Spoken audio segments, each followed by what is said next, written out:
Hello everyone, it's Kari from sunshineinmypocket.com. I'm back with a lot of cards to share using some of my very favorite sets from Whimsy stamps. This is the primitive candy corn die and I love it. It came out last year, but I'm still using it all the time for cards. So today I thought I'd show you how I put together this little shaped candy corn card using this set. I've already cut out a base and I've used some ink of a light gray around the edges. And now I'm inking up the inside pieces of the candy corn. Today I'm making one of the new flavors called Blackberry Cobbler. So it's purple, black, and gray. I personally have never tried this candy corn and I've actually never seen it in the wild in real life. But comment below, let me know if you've tried it or if you've actually seen it. I thought it would be a really pretty color scheme for this card.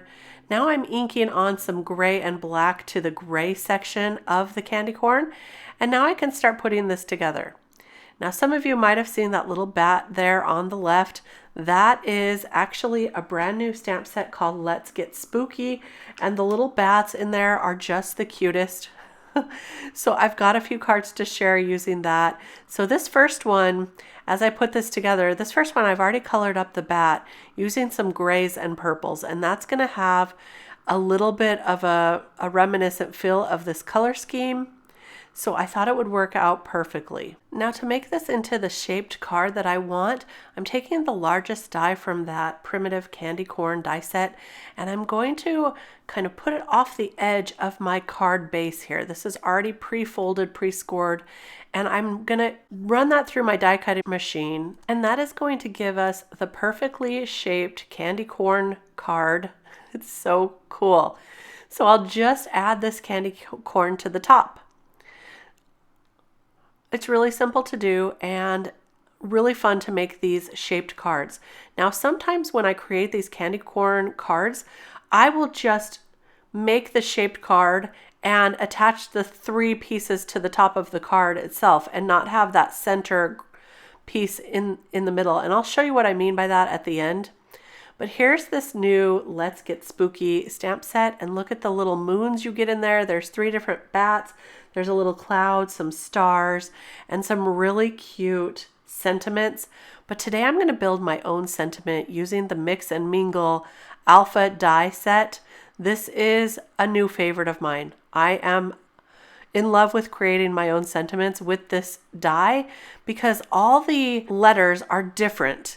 And you can mix and match them and create different looking sentiments. It's so great for fun little cards like this. What I'm doing here is I'm adding some double-sided adhesive to some of my cardstock pieces that I have left over. These are just some scrap cardstocks. So this is going to work perfectly because these fit the Mix and Mingle Alpha dies perfect. And this is going to create them into stickers because I'll have that double-sided adhesive already on the back of the cardstock before I cut out the letters. So now what I'll do is I'll take the ones that I need to build the sentiment that I'm looking for. So you can cut whichever ones you want to build up your sentiments. So I'm just picking the ones here, and I'm also choosing the little question marks. They have one with numbers and punctuation on it. So I'm also going to cut that one out. And what I'll do is I'll fit these on to these little panels. These ones are going to fit this way, which is great because I can cut 3 at a time. But this one just has the sticker on a portion of the cardstock, so I'm going to put them on the other way. And now when I pull these off carefully, you'll see that I have some little stickers created, and it's going to make it so easy to build up the sentiments. Now, if you get stuck in your die cut, just use your little tool to poke them out and put them back on your sticker sheet. And now we're ready to build up our custom sentiment for this card. So that little bat is going to go right there. And I'm going to start selecting letters and just placing them down, but not pushing them down too hard because I want to make sure that I have the spacing right before I fully commit to how this is placed. And I'm going to spell out the words feeling batty with a question mark. And so here you can see that I've chosen the first little E, and then I have another E that's the uppercase E, but I'm going to change that out later. So you have the option of mixing and matching if you want uppercase, lowercase. Some of them are a little bit different. So I'm going to remove the uppercase E and add another lowercase e to this sentiment because I think it just works better. It's easier to read that way. So here's the other little E, and I'm just going to kind of move them around and make them a little bit wonky as I place them down, because this alphabet lends itself to creating them a little bit more up and down or however you want. So for the Batty, there are a lot of different Y's that I could choose, but I really liked the Y with the arm going up over the word again. So that is going to look really cute like that. And now I'm going to take the little question mark and add that. And I'm using my tool to help me get out the little small pieces, just like that. I think that looks really cute. Now I can kind of move them around a little bit to get them exactly where I want them to be. And before I finish, I will just push all of those down really well with my bone folder tool. And that's going to stick them on nicely. So see how easy it was to create a sentiment? Oh, I need to move that T down just a little bit. There we go. And how fun is that? Now we're not finished because I'm going to take this new trick or treat die. This die has some little bats in with this, and I'm going to use those little bats right there to add some more bats flying around this card. So I'm going to just cut those out with some black cardstock and then place them around this card. And I think these bats are the perfect size to add some extra little details to the card. So I think I'll add them just like that. I'm going to glue those down with some liquid adhesive, and there we go. I like that one right there at the top, and I'll put these ones both down at the bottom on the gray portion. And then to finish this off, we're going to pop up this little bat with some foam adhesive, and that's going to really look cute and give this card a little extra dimension. Let's take a closer look at how this card turned out. Look how good that looks with the ink blending on the edges of the candy corn and that sentiment that's custom made. I love it. Now here's the other card I made with using that actual trick or treat full die, and then I added some white detailing to the bats with some ink and some cloudy backgrounds, and then that's the flying bat with that one.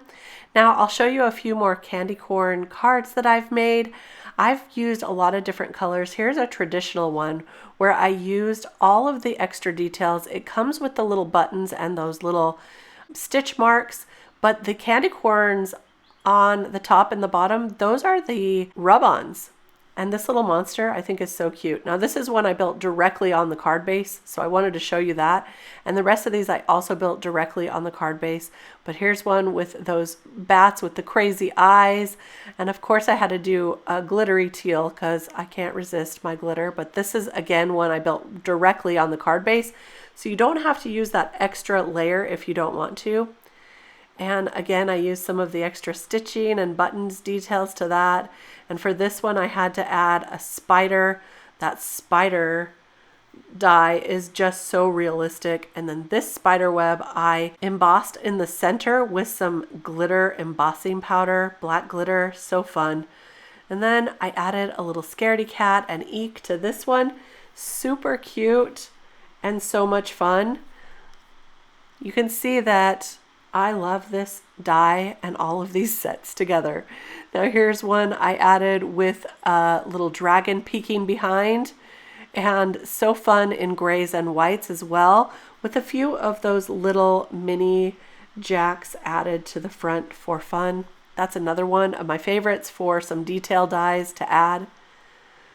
And then here's one that has a little face on it, so you can build a face on your candy corn, and I used one of the papers in the background that just adds those ghosts to it. So much fun you can have building these cards. So I hope you enjoyed this video today. If you did, give it a thumbs up. I will list and link all the details and supplies that I used below. So if you're interested and want to go take a look, check out down there in the video description links. Don't forget to subscribe to the channel. We're going to bring you a lot more cards and a lot more inspiration. I hope you enjoyed this today. I'll be back real soon with more to share. We'll see you then. Bye-bye.